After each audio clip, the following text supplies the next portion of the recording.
I'll say good morning or good afternoon, depending on where you're logging in from today. Really do appreciate all of you joining us for a corporate update and Q&A session from Contango Ore related to this morning's press release regarding their $24 million cash distribution. Feels good to say that number out loud. Don't get to very often. And the completion of 2025's first campaign. I'm joined today, of course, by the company's president and CEO, Rick Van Nieuwenhuyse, and CFO, Mike Clark. Gentlemen, thank you for joining me. Romeo, good to see you again. Mike, hello from across the pond. Good morning. Here's how today's going to work. So I'm first going to throw it to Rick for a quick rundown of today's news. Then I'll pose questions to both the speakers on the line today. After that, we're eager to take some questions from the audience here live in the room. This will be a bit shorter event than we're typically used to. Be probably ending right at the half hour, so we'll try to get to as many questions as I can. Please feel free to ask anything, but if I don't get to you today, I'll make sure that the questions get to the Contango team so they can get back to you as soon as possible. Today's event's also being recorded and will be available very shortly today on both 6.com and also our YouTube channel. That's it for me. I'm going to throw it to Rick for a quick intro before I jump in with some questions. Yeah, so just thanks, Romeo, and just to everybody, thanks for joining us. I'm in Zurich, Switzerland for the European Gold Forum here. We've got a 3-day conference, and it'll be a busy 3 days. I think I've got about 38 meetings lined up. So looking forward to updating everyone. Yeah, we put our press release this morning. As Romeo said, got a distribution from the Peak Gold joint venture of $24 million. Always good to get money into the bank. We're basically delivered more tons to the mill at Fort Knox than planned, and so produced about $19,500 of gold for our account for our 30% share of Manh Choh production. We haven't quite sold all of that. Mike can probably give you some more details on that, but so part of that distribution was from the first. I'll tell you the first half of the gold sales, but we've got more gold sales to come from this first campaign. It is the first campaign. Basically, they run for about a month. There'll be 4 campaigns running this year. They're in the middle of each quarter. The February one obviously lasted a little longer because we delivered more tons. So another campaign will be in May, and then August and then November. So we're on track to produce 60,000 ounces of gold. We're actually, ahead of schedule, if you will, for the year, and we've guided to a $1,625 gold price. We don't have any costs related to this first campaign as of yet. Probably will have those in early May. But again, we're just kind of going with our 60,000 ounces of production for our share of Manh Choh production, and at an all-in sustaining cost of about $1,625. So with that, I'll say we'll open this up, Romeo, to questions. I know there's probably a lot of questions out there. Looks like we got a pretty full audience, so let's go ahead and get started. Awesome. Yeah, so I've got some, a lot of them based on investor questions that came in an email in advance. So if you don't mind, I'm just going to jump into a bunch of them right off the bat. The first campaign of 2025 exceeded original guidance with approximately 19,500 ounces of gold for Contango's 30% share. Curious, and I assume other people are too, what operational improvements or new strategies contributed to this kind of outperformance? Well, so basically it's tons and grade. So the mine plan had us delivering 275,000 tons of gold at about 0.22 ounces per ton. And we ended up delivering about 50,000 tons more, just a bit shy of 50,000 tons more than the $275 ton plan. Grade was a little slightly lower than planned by like a third decimal, so not very much lower, but a little bit lower. And then recoveries were a little better than planned. Again, just little small percent better and better level of recovery. So all in all, the plan was roughly to produce 15,000 ounces 4 times a year. And the first batch out being larger produced more gold, and we got roughly the same grade and roughly slightly better recovery. So but basically this time is mostly about tons, delivering more tons, which is a good thing to start out the year delivering more tons than planned, especially during the winter months when you can get snow conditions, storm conditions, what have you, that maybe reduce the amount of truckloads a day you can get up between the mill and between the mine and the mill. And I think that's the basic, straightforward answer: more tons. Nope, appreciate that. Makes sense to me. As I understand, though, there is still gold unsold. Is that correct as of right now? Yeah, so I'll let Mike sells all our gold. He makes all our money, so I'll let him answer this one. Yeah, no. So as of the date, as of Friday, we'd sold about 13,000 ounces out of the 19. I have sold some more this morning on a final shipment for the quarter, but there's still about another, I think about 7,000 ounces that weren't included as of the date of the release. Okay, cool. Yeah, good to know. Just generally in the same vein, with cash distributions now expected to increase to $80 million, which I think I'm allowed to swear on this platform is a shit ton of money. How does that stronger cash position benefit shareholders? What'll change going forward?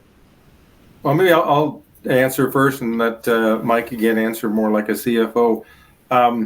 Basically, our first, when we've said this many times before, our first order of business is pay down the debt, deliver into the hedges. So that's definitely what we're guiding to do, and we've said we're going to deliver about 70% of the gold produced this year into the hedges, and 30 would then be exposed to spot price. So there's we make about $400 an ounce on our gold delivered into the hedge price, which is 2025, and again our all-in sustaining guidance right now is $1,625. That hasn't changed. So the delta there is $400. So we know we don't lose money selling gold into the hedges. I know I've said that many times, but I'll say it again. we make money, and obviously at $3,000 gold, or as many as $3,025 gold, we make about a $1,400 margin on 30% of the ounces. So $80 million is a lot of money, and the objective is to obviously $80 million is going to allow us to pay down the debt significantly this year. I'll let Mike give you the numbers of what we're projecting, and it's delivering the gold to make the $80 million of money means we're going to reduce our hedge book roughly in half. So right now we've got 86,000 ounces of gold hedged, and by the end of the year, with our planned production, we'll deliver about half of that. We'll reduce that outstanding. Mike, you want to? Yeah, I guess the only thing I'd add to that is, the $80 million is kind of pre-hedge. So we get that cash flow from the Peak Gold JV, and then we have to sell our hedges and deliver into them and also sell at spot. So the way I would look at it is you got $80 million of free cash flow coming from the JV, and then you're going to have about a $33 million realized hedge loss on deliveries. And so everything after that is kind of free cash flow from operations for the year.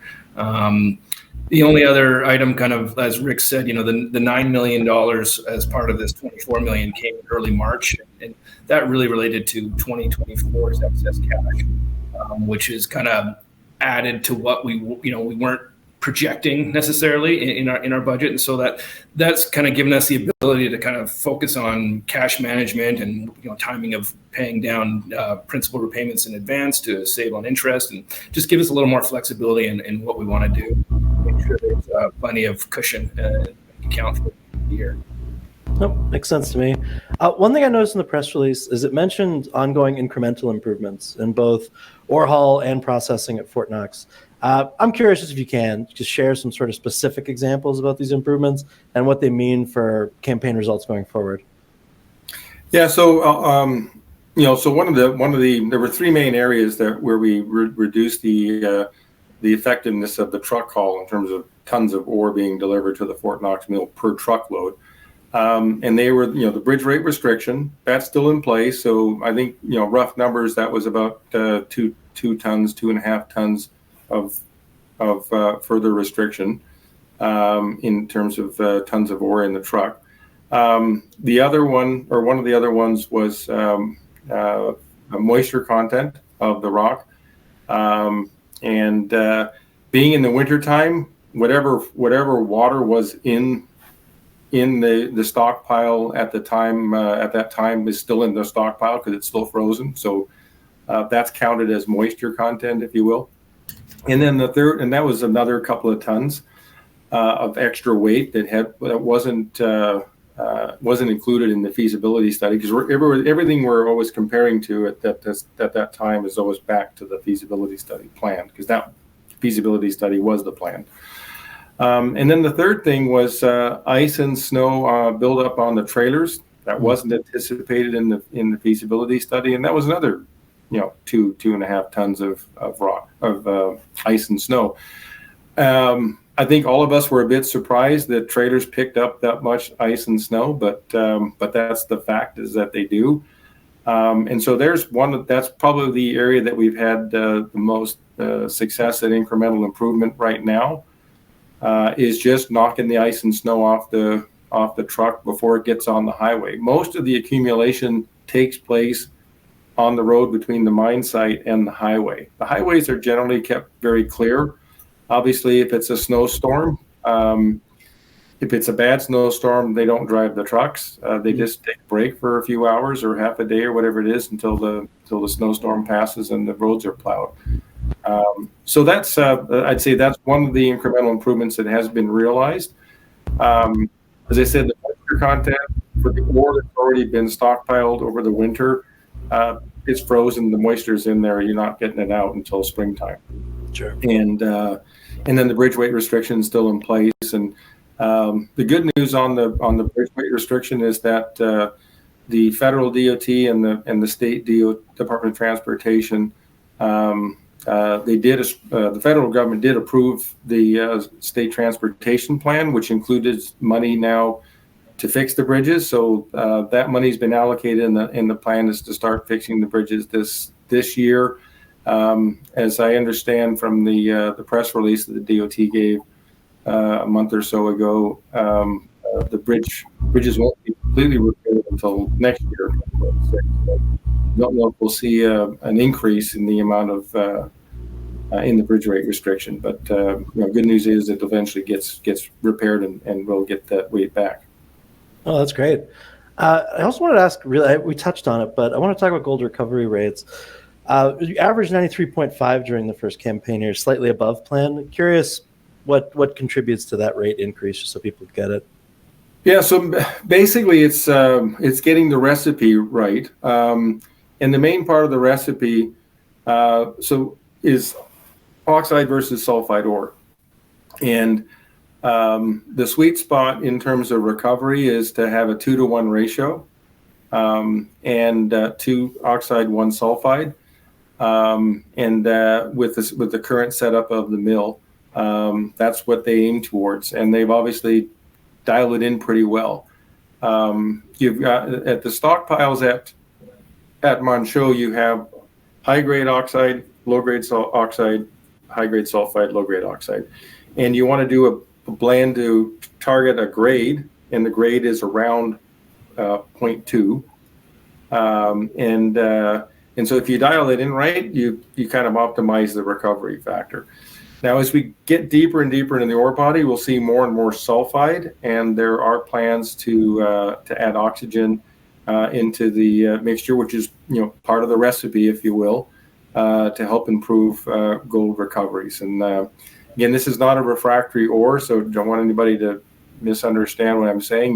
The oxygen or air sparging and oxygen just help float the bubbles and get the mixture and get the cyanide attracted to the gold. It's when you think about how gold's actually recovered using cyanide, it is a bit of alchemy to make this stuff work. So therefore, it is a bit of a recipe. Sure. No, you need a bit of wizardry in your life for sure. I appreciate it. I got one question from an investor that I'm just going to ask really verbatim, if you don't mind. Somebody wrote in to ask if you can address the hedge position loss and how that gets cleared up. He says He understands the hedge and why it was needed, but he's wondering if the loss is offset by a gain as we get closer to full delivery. Yeah, so I'll answer, and I'll ask Mike to, again, answer more like a CFO. So there is no loss when we deliver into a hedge. Our all-in sustaining costs, as we just talked about, are $16.25. That's our guidance for this year. Last year, our all-in sustaining costs were just over $1,200. So the Kinross guidance to us for the current year mine plan is $16.25. So if it costs us $16.25 and we deliver into the hedge and we receive $2025, that's a $400 gain. We've not lost anything. The unrealized loss that's talked about from an accounting perspective is on the rest of the gold that you haven't delivered yet. You have a commitment to deliver that gold into the hedge, and if you don't, you got to go buy it. And obviously, if you got to buy it at $3,000 or $3,100 gold, it's going to cost you a lot of money. A shit ton, I think, is the expression you use. Some say. So again, we don't lose money delivering gold into the hedges. We make less money. We make $400 as opposed to the spot price that Mike's just sold gold at the other day, which is, or yes, this morning was closer to $3,100. So. Which is more than a $1,400 margin. So again, we do not lose money delivering gold into the hedges. Mike, you want to?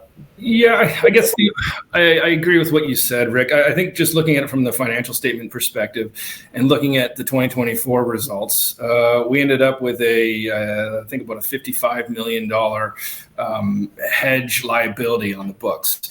And what that's comprised of is you do a kind of a mark to market on those undelivered ounces that are outstanding at the end of the year. But then if you look at the income statement, you have two components to that loss. You have a realized loss, and then you have an unrealized loss. So as you deliver ounces into the hedges, you're effectively moving things from an unrealized loss to a realized loss.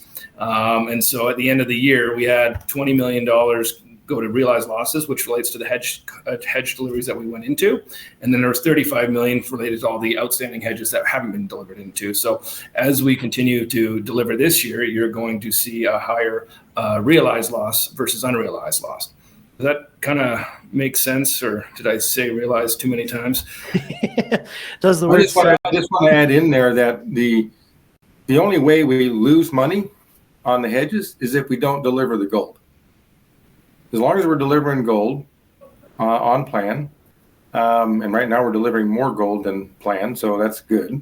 But as long as we deliver the gold to the plan and deliver into the hedges, which, Mike, they total what, about 45,000 ounces? There's about 45,000 ounces we'll be delivering into this year, and we've already chewed through our April hedge book, and we're going to today we sold everything at spot, but starting on the next week's shipments and the following ones, we'll be kind of going back to delivering into the next July hedges. So we're getting ahead of those as just part of the plan to bring these down as quickly as possible. Awesome. Being ahead is always good. Another one, just pretty much straight from an investor. At current pace, when roughly do you expect current cash assets will exceed debt and hedge liabilities? Just roughly. That is definitely a Mike question. The numbers, man. Thinking about I don't actually have that kind of forecast in front of me, but I guess I would say, based on our plan to pay down the debt by $37.5 million this year, followed by 45,000 ounces of hedges, which is effectively half of our hedge position, I would expect you would be in that position by the end of this year. But I'd have to do more work on that and get back to that person who asked that question. All good. Yeah, like I said to the folks in the room, I'll send the transcript. I'm curious, can you explain the or reference the $9 million in additional profits from 2024? Why were those paid so late? Maybe again, I'll start and Mike can follow up.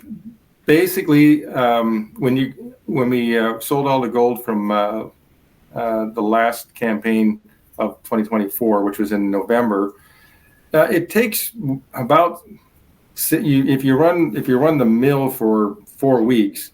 It takes almost another 4 weeks to get all the gold out of the mill because it goes into the carbon circuit and it circulates around. It just takes time.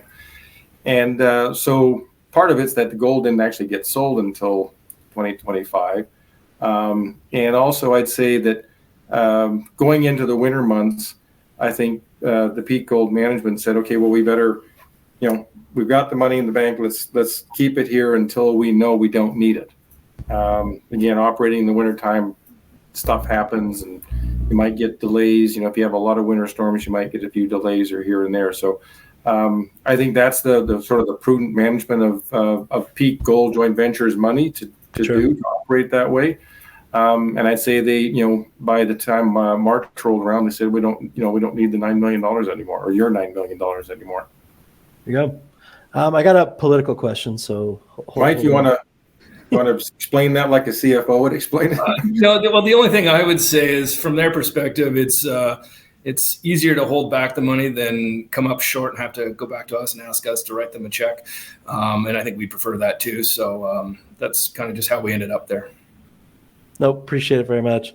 Like I said, jumping into a politics question next, so beware before we jump into it. But I was cruising the executive orders list recently, and I saw that there was one prioritizing permitting for critical metals related mining projects. Just curious, any of Contango's current projects suite potentially qualify for that executive order? Yeah, actually, Johnson Tract, it fits really nicely into that. In fact, all gold is now included in the critical metals list, which is interesting. But aside from that, Johnson Tract has a significant amount of zinc and copper and silver, all of which have traditionally been critical metals. So, as you know, we are in the process of permitting Johnson Tract, and so having an administration that very demonstrably and very vocally is saying, hey, we support mining and we need to speed up the permitting process for critical mines that can produce critical metals. It certainly is a breath of fresh air compared to what we had under the Biden administration, where they would say we need critical metals, but then anytime there was a project that was producing critical metals, they'd find some excuse to put it on the sidelines. So look, I mean, we're not bypassing any standards or any, doing any sort of end runs here. This is most of the permitting we're doing with respect to Johnson Tract is state permitting, but we do have a number of federal permitting agencies that will interact with U.S. Army Corps of Engineers. They control and permit everything that has to do with the wetlands. And in Alaska, we have a fair bit of wetlands. And then a few other agencies as well as from the federal government as well as the state government. So again, having a federal administration that is supportive of mining, I think will just help smooth the process and actually get to the end game of actually getting your permits in an expeditious manner. Awesome. So one thing I wanted to ask about while we're on Johnson Tract, what's up next for that project? Are we still anticipating a PEA in the next several weeks? Generally, what can investors expect from that? Yeah, good follow-on question. The PEA is taking a little longer than we would have liked. We want to do a thorough job, and so we've been spending a lot of time with our contractor to make sure we put the things in there that make a lot of sense, but there's a few things that engineering companies always say, oh, you should try looking at this and you should try looking at that, and we're like, well, let's get more data before we start going down that path. So short answer is by the end of this month it will be done. I think it's going to be a good, strong, robust PEA. It's a good grade deposit. I've always said this. It's one of the nicest underground mines I think you'll see, with 40-meter wide stopes. I mean, it's a very healthy ore body. I mean, it's just a thick, massive ore body and good grade. And where we're putting in the tunnel is right in the heart of the higher grade, the 20 gram. There's kind of a core zone here that runs about 20 grams per ton. That's gold equivalent. Again, it's a gold, silver, copper, zinc mine, or will be a gold, silver, copper, zinc mine. So yeah, I'm really excited to see this thing, the PEA come out. I think again we'll see a project that I think is going to be, similar in terms of its economics than we've seen at Manh Choh. It's an underground mine. Manh Choh's open pit, but they're similar size, they're similar grade, and I think we're going to see some good economics on this thing. Great. I got one question that I haven't asked you in a while, so I thought I'd look for an update on it. Any update on the pending lawsuits against the company? Short answer is not technically. I think we'll expect to see some movement here. The case is scheduled in court in August, and so that's fast approaching. And I think we feel very confident that this is a bit of a nuisance lawsuit, to use my non-legal terminology. The outstanding legal question before the judge is that that the truck transport program is a public nuisance. So I don't know how driving legal trucks with legal loads with legal drivers is any more of a public nuisance than any other driver out there. So that's my opinion. We'll let this play out in the courts, but I'm confident we'll be in a good place here. Sure, sounds good. I got one, just generally your thoughts, because every morning you wake up and you see gold at a new all-time high. What really is your thoughts on why the gold price just keeps going up, and where do you think it might settle? Look, central banks continue to buy. I think the other dynamic, and that's been happening for the last several years, they've really kind of increased the amount of gold that they've purchased. And it's not all central banks. Look, it's China, Russia, India, Turkey, and Iran. So that's definitely been a big push. I think more recently we've seen the ETF, the gold related ETFs, also purchasing gold, and for the last several years they've been net sellers of gold. So that's a sort of an added momentum, if you will, to gold purchases. And I'm speaking specifically of the ones that actually buy physical gold. But that takes that gold off the market, not the ones that just play with paper gold. Sure.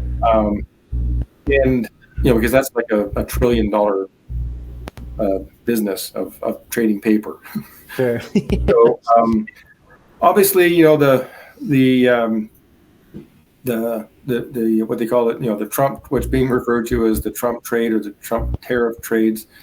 There's a lot of uncertainty out there about how all that's playing out, and so that may be sort of another added scoop of uncertainty.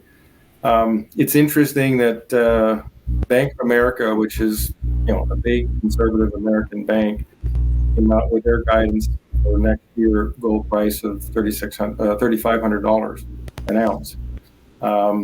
Goldman Sachs was a little more conservative and came out with 33. So again, this is an average gold price for I think by the end of the year was what they said. Now at the same time, I'm starting to see articles that are like, oh geez, gold price has gone up and up and up and up and up, and up doesn't go on forever, and they're predicting not a crash, but a reset. Let's things go up and then they reset to 30% down or whatever. So you're definitely starting to see both, and it's interesting today on the high gold price, a bunch of the stocks are red. So yeah, so there's just it's there's definitely shorts are making bets against gold and against gold mining companies. And I'll bring back the hedge word. I hate talking about it sometimes, but the whole purpose of a hedge is so some of these guys who are talking about 30% correction in the gold price, well, that would put you down somewhere south of 2,000, $1,800 gold or something like that. Well, we're protected. We've protected that downside. And again, we're not losing money selling gold at 2025. We're just not making as much money. And if the shorts are right on that, or the analysts are right that the gold price is going to correct by 30-35%, then we're covered. Sure. Yep, there you go. And in the same vein of making money, I did see on X, the artist formerly known as Twitter, from a series of robots that track insider buys, that you've made another big purchase of Contango shares yourself. So I got two questions for you there. Did the robots lie to me? They sometimes do. It's hard to tell with these AI bots that run through the sites.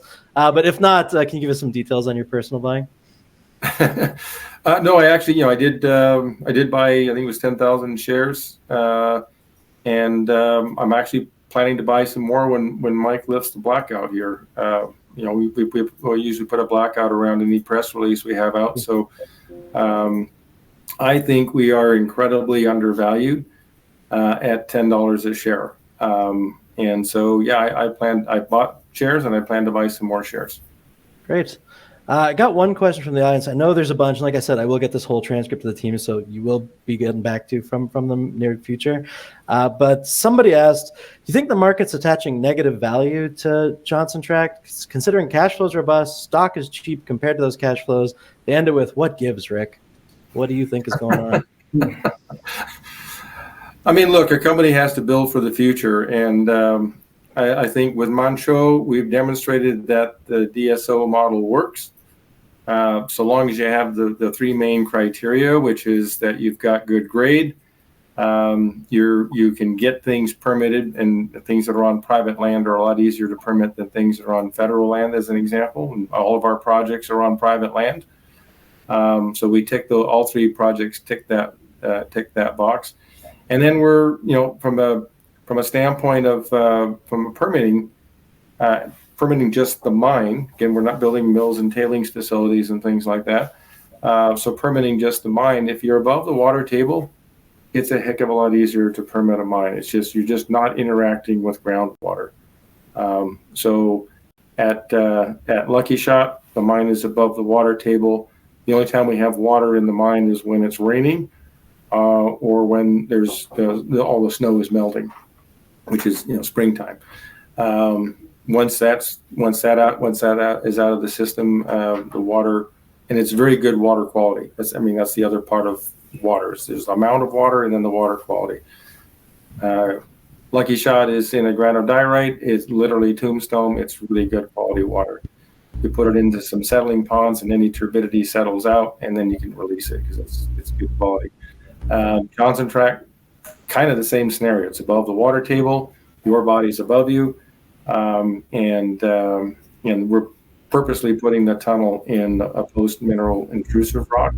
It's a dacite. It's a little different geologically than the granodiorite, but chemically and from a water quality standpoint, it's the same. It doesn't have any bad stuff in it.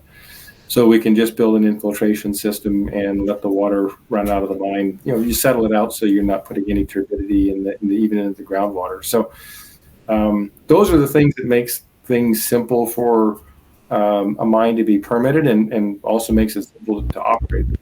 And those are the ingredients. So I think we've got three great projects. We're making more money than planned. So we're gonna plan to do something with that. Not sure exactly what that's going to be. We want to see what our all-in sustaining costs are going to be for the first campaign. Mike will have those out to you in our Q1 release in early May. And I'll say that if we're on track, then all the numbers that we've been talking about are good numbers and backed up by good accounting methodology. And that means we'll be making about $80 million of free cash flow. Gold price stays around about $30 million or $3,000 an ounce. And we'll have some extra money to do other things with besides pay bankers off. We'll end the year in a good spot. Mike, can I add anything to that? No, I think that's good. Awesome. Well, we're now already 5 minutes late. I apologize, fellas, for keeping you longer than I expected. I know there's some questions. A lot of them are just straight math questions that I will send directly to Mike afterwards so he can tackle them. But thank you both so much for this update and everybody for joining us in the room today. Hope you guys have a wonderful evening for you, Rick, and rest of your day for you, Mike. Thanks. Thanks so much.